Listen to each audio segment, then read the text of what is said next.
So hello friends, जय Shri Ram to all. फिर से एक वीकेंड, पूरा हफ्ता निकल गया। कैसा रहा आप लोगों का दिन, कैसा रहा आप लोगों का हफ्ता ट्रेडिंग करके? होप सो अच्छा होगा। मेरा बहुत अच्छा था और उम्मीद करता हूँ आप लोगों का भी अच्छा होगा। और अच्छे से मतलब क्या समझते हो मैं क्या बोल रहा हूँ? कि प्रॉफिटेबल था तो अच्छा, लॉस था तो नहीं था अच्छा? नहीं नहीं, प्रॉफिटेबल था तो भी अच्छा, लॉस में थे तो भी अच्छा।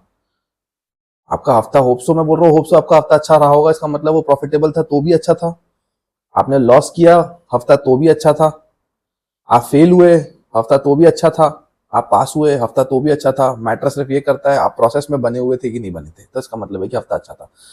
और पिछले हफ्ते में अगर आप लोगों ने हार मान लिया या गिव अप कर लिया या डिसाइड कर लिया, कोई गलत गलत कदम उठा लिया या डिसाइड कर लिया कि यार मेरे से नहीं हो पाएगा, तो फिर शायद आपका हफ्ता बुरा था। और अगर टिके हुए हो, काम कर रहे हो, मेहनत कर रहे हो, अपना काम मेहनत करना है, अपना काम कर्म करना है, अगर वो किया है तो आपका हफ्ता अच्छा था, बधाई हो। तो आज फिर वीकेंड है।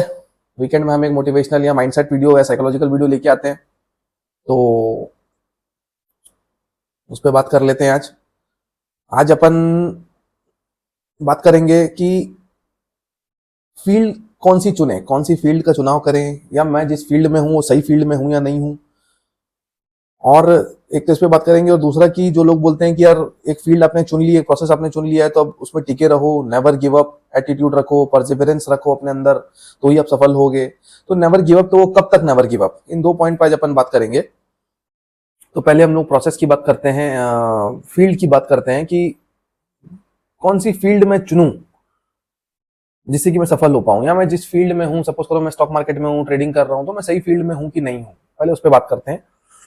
लोगों की जनरल जो कंफ्यूजन होती है, 90% लोग जहां बेसिक फेल होते हैं, जो बेस से उनका हिला हुआ रहता है, मैं उस पर वीडियो लेके आता हूँ जनरली। और एक भाई ने मेरे से पूछा था कमेंट में कि रिस्क मैनेजमेंट में एक वीडियो लेके आओ कि एक लॉट से अगर मैं ट्रेड करता हूं तो मुझे कितना स्टॉप लॉस लेना चाहिए।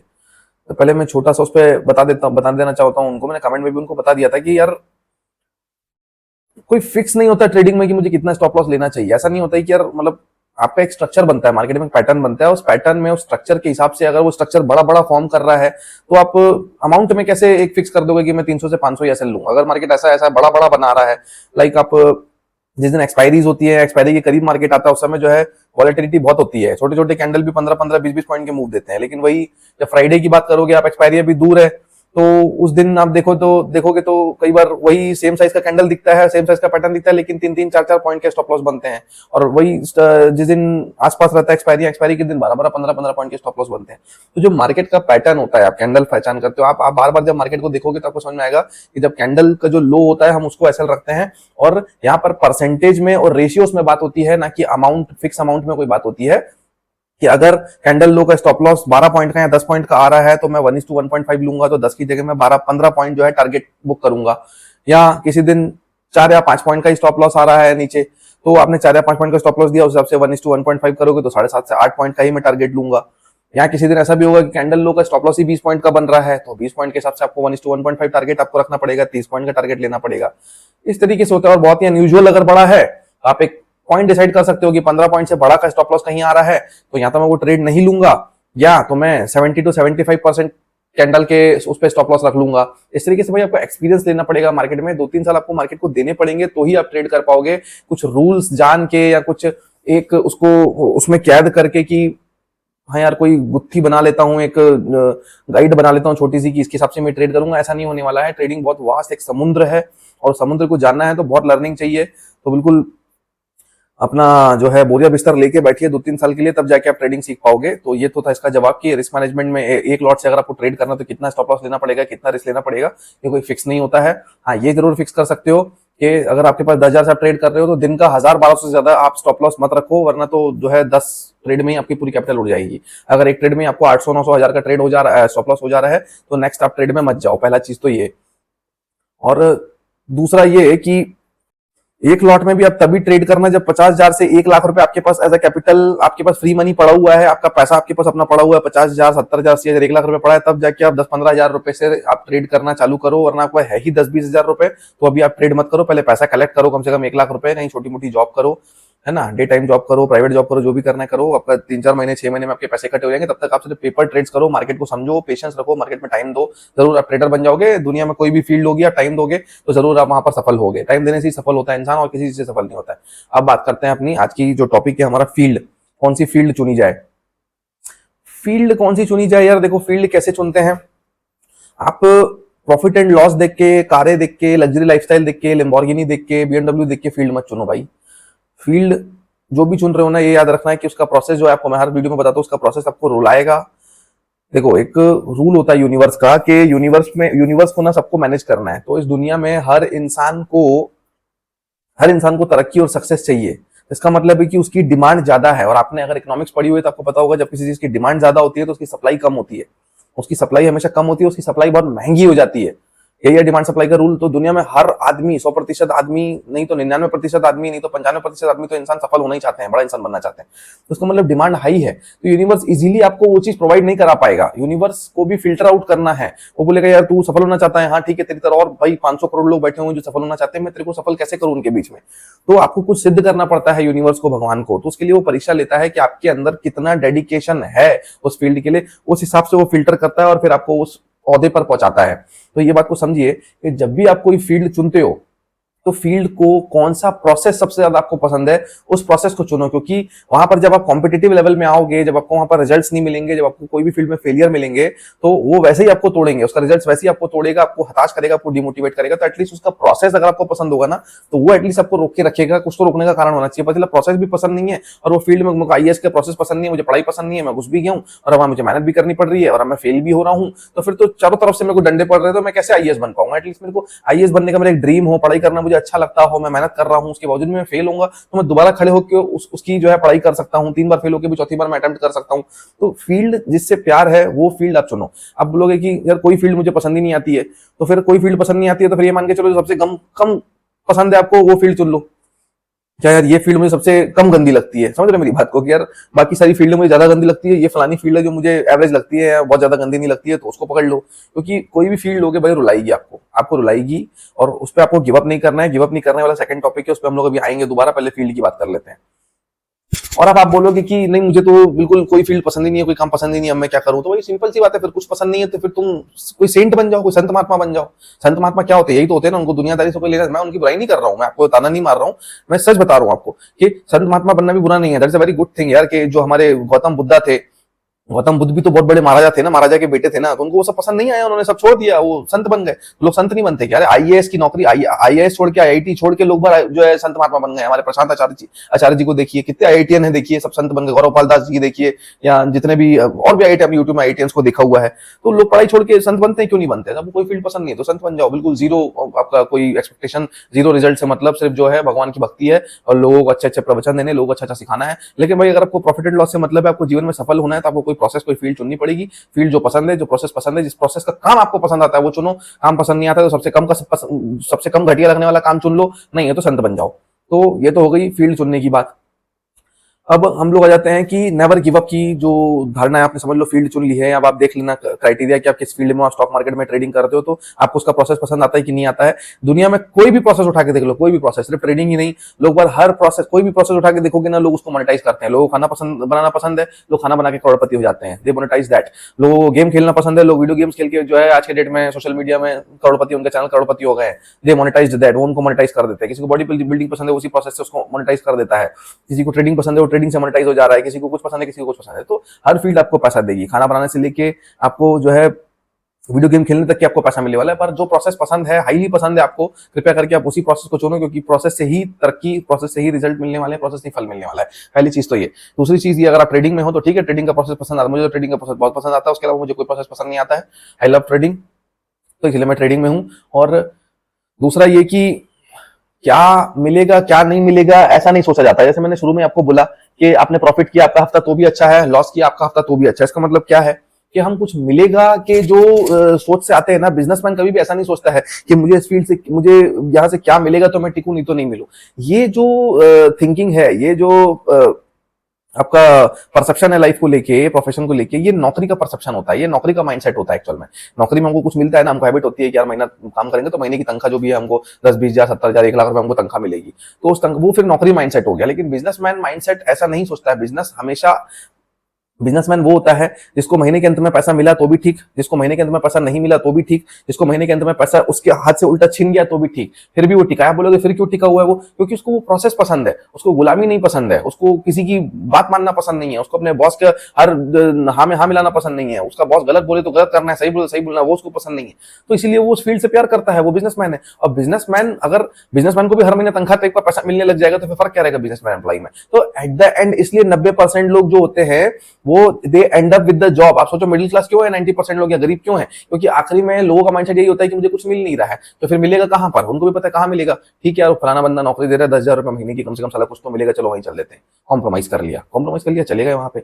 बिजनेसमैन आप ऐसे नहीं बन सकते हो। बिजनेसमैन में तो आपसे छीन लिया जाएगा तो भी आप वहां टिके हुए हो, उस फील्ड में टिके हुए हो, तो ही तो वो फील्ड आपको दूसरों से अलग करेगी, तो ही तो आप दूसरों से अलग हुए, तो ही तो यूनिवर्स की नजर में आप फिल्टर आउट हुए। ये बंदे का डेडिकेशन है, ये गिव अप नहीं करता है।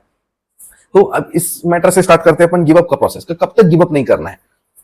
भाई साहब, यूनिवर्स आपका एग्जाम ले रहा है, कब तक गिव अप नहीं करना है मतलब क्या? लोग मेरे से कई बार पूछते हैं कि भाई कब तक गिव अप ना करें यार, हालत खराब हो चुकी है, अब तो कुछ नहीं मिल रहा है, खाने के लिए पैसा नहीं है, क्या साला जो है परेशान हो गए हैं, नौकरी सामने पड़ी है, वो कर नहीं रहे हैं, तो साला घर में खाना कैसे?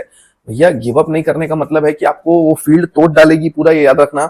और वो फील्ड आपको एहसास दिलाएगी कि आपके लिए ये इम्पॉसिबल है काम। कई बार आपको जब आप ट्रेडिंग करोगे ना, तो एक समय ऐसा आएगा, फेल हो के लॉसेस कर करके आपके पास एक समय ऐसा आ जाएगा कि आपको लगने लगेगा कि यार मैं लगता है मैं गलत फील्ड में आ गया हूँ यार, मतलब यहाँ से तो मुझे रिजल्ट नहीं मिलने वाला, या मेरे लिए इंपॉसिबल है ट्रेडिंग में प्रॉफिटेबल होना, या किसी भी फील्ड में जीतना। मैं कुश्ती में हूँ तो मैं जीत ही नहीं रहा, मैं क्रिकेटर हूँ, शायद मुझे लगता है कि मैं कभी भी इंटरनेशनल क्रिकेट में नहीं जा पाऊंगा यार, इंपॉसिबल से एक समय इंपॉसिबल सा लगता है। शुरू में बहुत जोश रहता है किसी भी फील्ड के, मैं तो ये कर डालूंगा, मैं फाड़ डालूंगा, ऐसा वैसा।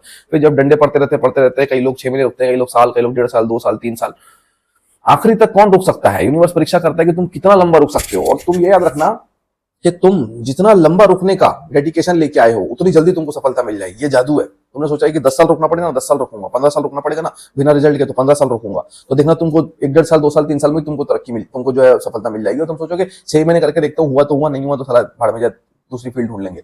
कभी जिंदगी में नहीं हो पाएगा तुमसे ये काम। तो गिव अप नहीं करना। जब तुमको लगे, जिस दिन तुमको लगने लगे कि यार ये फील्ड मेरे लिए इंपॉसिबल सी होने लगी है, तो इसका मतलब है कि तुम बहुत बार फेल हुए हो उस फील्ड में, उसी समय सबसे ज्यादा गिव अप करने का मन करता है। याद रखना, उसी समय गिव अप मत करना। अगर और कुछ दिन, कुछ महीने और रुक गए ना, तो याद रखना बेटा, मिरेकल होगा, मिरेकल। तब पता है क्या होता है? 2 एग्जांपल देता हूं। तुम लोगों ने वो देखा है, अचानक से एक रूम में बैठे हो, लाइट्स हैं, लाइट्स ऑफ हो गई, पूरा अंधेरा हो गया। अचानक जब लाइट बंद होती है तो दिखना है कि पूरा अंधेरा हो जाता है, एक बिल्कुल एक 0.1% भी आपको कोई विजिबिलिटी नहीं रहती है। लेकिन अगर 10-15 सेकंड, 20 सेकंड या आधा मिनट आप अगर रुक जाते हो, तो धीरे धीरे विजिबिलिटी चालू होती है। तो आपको क्या लगता है कि वो कोई मिरेकल हुआ क्या? हमको लगता है कि मिरेकल हुआ यार, पहले नहीं दिख रहा था, अब दिखना चालू हुआ। नहीं, हमारा माइंड जो है वो आदी था रोशनी का, अचानक अंधेरा हुआ, अब धीरे धीरे वो अंधेरे को एक्सेप्ट कर रहा है और आपको रोशनी दिखना चालू हो रही है। उसी तरीके से जब आपको लगने लगता है कि अब कुछ नहीं हो सकता, पूरा ब्लैंक, यार मैं इस फील्ड में, मेरे लिए, अब आपको बिल्कुल विश्वास दिला दिया इस फील्ड ने कि बेटा तेरे लिए यहाँ पर सफल होना इंपॉसिबल है, वहां अगर टिक गए ना, तो वो जो अंधेरा धीरे धीरे रोशनी होता है ना, धीरे धीरे करके आपको लगा कि मिरेकल हुआ यार, मेरे को तो लग रहा था नहीं, पर वो मिरेकल नहीं हुआ। आपका दिमाग अब उसको एक्सेप्ट करना चालू हुआ है, और अब आपका दिमाग खुलते उस चीज को, जो पोटेंशियल आपको नहीं दिख रहा था, जो चीजें सफल होने के लिए आपको नहीं दिख रही थी, वो अनलॉक होना चालू होंगी, और आपको लगेगा कि मिरेकल हुआ है। वो मिरेकल ही होता है, पर वो एक्चुअली मिरेकल नहीं होता है। बात समझना मेरी, सब साइंस है ये। तो फिर आपको धीरे धीरे वहां सफलता मिलना चालू होती है। इस कदर तक आपको नेवर गिव अप, आपको एटीट्यूड रखना पड़ेगा, तब जाके आप किसी भी फील्ड में सफल होते हो। भाई इतना मेहनत करने के लिए तैयार हो तो आना, ऐसे सोच के मत आ जाना कि बस ट्रेडिंग में। ऐसे तो यार करोड़ों लोग बैठे हुए हैं। देखो, ट्रेडिंग करना सबसे आसान है, प्रॉफिटेबल होना आसान है ये नहीं बोल रहा हूँ, पर ट्रेडिंग का प्रोसेस जो है सबसे करना आसान है। सब आते हैं, सब अपना हाथ साफ करते हैं यहाँ पे, हर आदमी कोई 6 महीना, कोई 2 महीना, कोई 3 महीना, कोई 1 हफ्ता, कोई 10 दिन, कोई बोलता है ट्राई करके देखता हूँ क्या होता है। तो ऐसे सफल नहीं होंगे। वहां के लिए आपको एक कमिटमेंट रखना पड़ेगा, एक डेडिकेशन रखना पड़ेगा कि ये फील्ड, मतलब ये फील्ड, चाहे 3 साल ले, चाहे हमसे 5 साल ले, चाहे 7 साल ले, चाहे 10 साल ले। इसका सबसे अच्छा एग्जांपल है राहुल गांधी। अच्छा, दूसरी बात एक और बता दूं, मैंने अंधेरे वाला एग्जांपल दिया, उसी तरीके से बैम्बू इफेक्ट आप लोगों को सुना होगा। बैम्बू इफेक्ट, जो बांस की लकड़ी होती है उसको बैम्बू बोलते हैं। बैम्बू इफेक्ट आपने सुना होगा कि 4 से 5 साल तक बांस को जब आप उगाओगे ना जमीन के अंदर, जब एक किसान बीज को उगाता है ना, तो 4 से 5 साल तक उसका एक पत्ता भी बाहर नहीं आता है। 4-5 साल तक सिर्फ उसको पानी देना पड़ता है। लेकिन ऑल ऑफ द सडन जो है 4-5 साल तक कुछ नहीं हुआ, और 5वें-6ठे साल में अचानक से वो नीचे से थोड़ा सा उगता है, और अगले जो है 6 महीने से 1 साल के अंदर अंदर 90 फीट की हाइट टच करता है। तो इसका मतलब क्या समझते हो आप कि 4-5 साल तक वो पानी दिया और फिर अगले 1 साल में अचानक से वो निकला और 6 महीने 8 महीने के अंदर उसने 90 फीट की हाइट टच कर दी। तो आप क्या बोलोगे कि बंबू जो है वो बांस जो है वो 6 महीने में लंबा हुआ या उसको 4.5-5 साल 6 साल लगे लंबा होने में? 5.5 साल 6 साल लगे, पर उसके पहले उसको दिख नहीं रहा था, उसके पहले उसको दिख नहीं रहा था कि इसमें कुछ होने वाला है क्या नहीं होने वाला है, पर वो फिर भी हर दिन आता था पानी डालता है, हर दिन आता है पानी डालता है, उसकी सेवा करता है, क्योंकि उसको पता है निकलेगा तो एकदम से निकलेगा। असल फील्ड में भी ऐसा ही होता है सेम। सबसे अच्छा एग्जाम्पल मैं आपको बताता था, राहुल गांधी बहुत मतलब नेवर गिव अप का और परसेवरेंस का सबसे अच्छा एग्जांपल यार। वो बंदा इतने बार फेल हुआ, लोगों की उसने इतनी गालियां खाई, लोगों को कितना मजाक उड़ाया, लोगों ने बोला पप्पू है, ये है वो है, बीच में कितना चल पड़ा था। लेकिन आज सोशल मीडिया में देखो, उसका कोई भी पोस्ट आता है उसके कमेंट सेक्शन में पढ़ना 90% लोग अब तो जो है लोग उसको हीरो बनाना चालू कर दिया। तो मुझे डाउट होने लगा है कि मुझे तो नरेंद्र मोदी साहब जब जाएंगे उसके बाद तो मुझे लगता है राहुल गांधी का नंबर ही आने वाला है प्राइम मिनिस्टर बनने के लिए। मैं भी प्रमोट नहीं करता हूँ राहुल गांधी या कांग्रेस को, मैं जो है मैं भी बीजेपी सपोर्टर ही हूँ, मुझे भी जो है नरेंद्र मोदी साहब भी पसंद है। बट राहुल गांधी का पर्सनल डेडिकेशन देख के मैं उससे बहुत इंस्पायर हूं कि यार वो बंदा बिल्कुल हिला नहीं है, वो बिल्कुल वैसे ही काम करता है, कितने बार भी फेल हुआ हो, कितने बार भी लोगों ने उसको पप्पू बोला हो, और आज उसने अपनी छवि बदल दी, लोग उसको हीरो बनाना चालू कर दे रहे हैं। कमेंट सेक्शन देखो तो लोग तारीफ ही तारीफ तारीफ ही तारीफ, बिल्कुल जैसे कि हीरो है राहुल गांधी। यही होता है नेवर गिव अप करने से। अंधेरे का जो मैंने एग्जांपल दिया यही होता है कि अचानक से मतलब कुछ नहीं दिख रहा है, डरने लगोगे, थोड़ी देर बाद आपको दिखना चालू होगा, शांत बैठोगे तो इम्पॉसिबल लगने के बाद ही आपको चीजें मिलेंगी। यूनिवर्स पहले आपको इम्पॉसिबल, यूनिवर्स ऐसे जो है 90% लोगों को फिल्टर आउट करता है, क्योंकि यूनिवर्स को देने के लिए सबके पास सबको देने के लिए नहीं है। 500 करोड़ जनता को अगर चाहिए तो वो सिर्फ 5% 10% लोगों को यूनिवर्स दे सकती है। तो वो एक कठोर परीक्षा चलाती है, उस कठोर परीक्षा में आपको पास होना है। सत्य को, इस बात को मानो तो ही किसी फील्ड में रुको, तो ही सफल होने के लिए आगे बढ़ो। वरना अगर आपका भी सोच यही है कि मुझे कुछ मिलेगा तो ही मैं इस फील्ड में टिकूंगा, तो ये नौकरी माइंडसेट है, फिर आप भी नौकरी करने वाले हो एट द एंड। और ठीक है, नौकरी करना भी कोई बुरी बात नहीं है, पर अगर कोई ड्रीम है उसको पूरा करना है तो फिर आपको उसी तरीके से करना पड़ेगा, नहीं तो फिर एक एवरेज जिंदगी आप जी सकते हो। तो समझो नेवर गिव अप का इंपॉर्टेंस। नेवर गिव अप का इंपॉर्टेंस क्या है कि बिल्कुल इम्पॉसिबल लगने लगेगी चीजें तो भी टिकना है, तो भी उसी तरीके से काम करना है, कुछ मिले चाहे ना मिले, लॉसेस हो आपके पास से, कुछ चला गया हो तो भी हंसते रहो, मौज करते रहो जीवन में। और कोई भी पूछे कैसा चल रहा है, अच्छा चल रहा है, ये रोने जैसी बिल्कुल चीजें कि लॉस हो रहे हैं यार, हो नहीं रहा है यार, मैं से ये ऐसे नहीं बन पाओगे आप, ये स्ट्रॉन्ग करना पड़ेगा बहुत। अच्छा गया मेरा हफ्ता, वाह यार कैसे अच्छा गया यार, बहुत प्रॉफिट हो रहा होगा तेरे को, तो नहीं लॉस हुआ भाई, अभी तो प्रॉफिट नहीं हुआ, अच्छा कैसे गया, तभी तो मैं तेरे से अलग हूँ बोलना, तभी तो पूछ रहा है और मैं तेरे को बता रहा हूँ। तो दिन में आज मैं लॉस में अच्छा गया बोल रहा हूँ तो मेरे को एक दिन प्रॉफिट भी मेरे को ही होगा ना, तेरे को थोड़ी होगा। हर किसी को संभाव से देखो ना, लॉस को बुरा क्यों समझते हो आप? लॉस को बुरा समझते हो तो प्रॉफिट नहीं कमा पाते हो। सिर्फ प्रॉफिट प्रॉफिट करने वाली तो दुनिया बैठी हुई है। लॉस को जो गले लगाएगा असली में, बुरे समय को जो गले लगाएगा असली में, उस समय जो संभाव से बैठा रहेगा, उस समय जो अपनी मानसिक स्थिति को संतुलन करके बैठा होगा, उसको कोई बिल्कुल योगी की तरह कोई फर्क नहीं पड़ता क्या चल रहा है जीवन में। उसको सिर्फ प्रोसेस से मतलब, उसको सिर्फ अपने गोल से मतलब, उसको गोल दिखता है, मैं कितने बार भी गिरूंगा मैं उठूंगा, मेरे को वो गोल चाहिए। बिल्कुल यूनिवर्स अड़ा हुआ है, 90% लोग को आउट करना है, आप भी अड़ जाओ यूनिवर्स के सामने कि मैं उठूंगा नहीं, गिरा मेरे को कितने बार गिरेगा, मैं फिर उठूंगा। मजबूर हो जाएगा तू भी एक दिन बोलने में कि यार इसको देना पड़ेगा, ये जो है अब लायक हो चुका है, इसको मैं और फेल नहीं कर सकता, इस लायक बन जाओ। यूनिवर्स गिराएगा फिर उठो, नहीं मुझे चाहिए बोलो, मुझे 10% पाना है, और फिर गिराएगा, वो भी जिद में आ जाएगा। और वो भी यूनिवर्स है, वो भी भगवान है, एक ना एक दिन उसको भी झुकना पड़ेगा। डेडिकेशन के सामने हर किसी को झुकना पड़ता है, आपको तो डेडिकेशन दिखाना पड़ेगा। आखिर में बोलेगा यूनिवर्स ठीक है भाई तूने प्रूफ कर दिया, तू 10% मा सकता है, आजा। वहां आने के लिए आपको प्रूफ करना पड़ेगा कि तुम उस प्रोसेस के काबिल हो कि नहीं हो, उस फील्ड के काबिल हो कि नहीं हो, जहां तुम जाना चाहते हो वहां बैठने के काबिल हो कि नहीं हो। अच्छा तो नहीं छोटे से लॉस से डर के भाग जाते हो, तो कैसे आपको वहां पर बैठाया जाएगा? तो ये हो गई अपनी दोनों बातें, कैसे फील्ड चुननी है मैंने बता दिया आपको, और कभी गिव अप नहीं करना है ये भी बता दिया मैंने आपको, तो ही आप सफल हो पाओगे, खासतौर से ट्रेडिंग में। बिल्कुल गिव अप मत करो, बिल्कुल हार मत मानो। और 2 साल 3 साल 5 साल भी मार्केट आपसे ले सकता है, जितना लंबा समय सोच के बैठोगे उतना जल्दी सफलता मिल जाएगी, ये भी बता चुका हूं मैं आपको। 5 साल 7 साल 10 साल सोच के बैठोगे 2-3 साल में मिल जाएगी। सोचोगे यार 2-3 साल बोलते हैं, 6 महीने बोलते हैं, लेकिन अभी तक कुछ नहीं हुआ, हताश हो जाओगे। जितनी हड़बड़ी करोगे सफलता उतनी दूर जाती जाएगी, दूर जाती जाएगी। जितना धैर्य रख के बैठोगे कि ठीक है ना ले लेना, यूनिवर्स को बोल दो उसको ठीक है तू कितना लेगा, 2 साल 3 साल 5 साल 10 साल 15 साल 20 साल ले ले, मेरे को चाहिए बस, दे दे, तू आपको जल्दी दे देगा, समझ जाएगा भाई जिद्दी अड़ियल आदमी है, नहीं इसको डालो 10% में, मजबूर हो जाएगा यूनिवर्स आपको डालने के लिए। हंसते रहो, मजे करते रहो जीवन में। हेड यही बोलूंगा, माइंडसेट क्लियर रखो, नौकरी करना है नौकरी करो, बिजनेस करना है बिजनेस करो, पर उस हिसाब से अपना माइंडसेट रखो। बिजनेस करना है बिजनेस वाला माइंडसेट में आ जाओ, नौकरी करना है नौकरी वाले माइंडसेट में रहो, तो फिर खुश रहोगे। नौकरी करना है मन यहाँ है कि बिजनेस करना है, तो फिर कभी जीवन में खुश नहीं रहोगे। और बिजनेस करने का मन है तो चुपचाप से बिजनेस में आओ, और बिजनेस जो मांगता है आपसे वो देते जाओ, बिजनेसमैन बन जाओ, नहीं तो नौकरी में मजे करो, नहीं तो संत महात्मा बन जाओ, सब खुश हैं। खुश रहना एट द एंड खुश रहना इंपॉर्टेंट है, तुम खुश हो कि नहीं हो, तुमको जो चाहिए क्लियर रहो, खुश रहो, कुछ नहीं चाहिए सब छोड़ दो, कुछ चाहिए तो आपको असफल होने की, लॉसेस करने की, फेल होने की आदत डालनी पड़ेगी, उसमें भी खुश होना पड़ेगा। तो ही आपको ऊपर वाला सफलता दिखाएगा। नहीं तो बोलेगा चाहते तो सब 90% लोग 100% लोग यार, उसको छोड़ो। बोलेगा तुम अलग बताओ कुछ, तुम लॉसेस करने में खुश हो जाओ, लंबा समय देने में खुश हो जाओ, ठीक है 10 साल दे दूंगा मैं, कोई दिक्कत नहीं है। देखो अपना इनको क्या बोलते हैं, थॉमस एडिसन को 10,000 बार फेल होना मजाक है। लोग बोलते थे तुम फेल हुए, तो बोले 10,000 फेल नहीं हुआ, मैंने 10,000 तरीके ढूंढे जिससे बल्ब नहीं बन सकता। He was enjoying the process. बोले ठीक है मैं खुद बना के रहूंगा, मैं बोला 10,000 हो गया तो क्या हुआ, बने आखिर में बनाया बल्ब। इसी तरीके से होता है। तो मैं इसलिए ये वीडियो लेके आया था आप लोगों के लिए कि हताश मत होइए। जो प्रोसेस में आप लॉस कर रहे हो, प्रॉफिट कर रहे हो, कुछ नहीं कर रहे हो लेकिन टिके हुए हो, तो आपको बधाई, आप सही रास्ते पे हो। इसी तरीके से चलते रहो, ऊपर पहुंच जाओगे। कोई गलत कदम जीवन में मत उठाओ। हारने वाले जीवन में कुछ नहीं करते, हारने से कुछ नहीं होता है। अंधेरा हो गया, डर के भाग जाने से कुछ नहीं होता है। टिके रहो, थोड़ी देर बाद रोशनी होना चालू हो जाएगी। फिर कर्म करना आपके हाथ में है, उसके अलावा और कुछ आपके हाथ में नहीं है।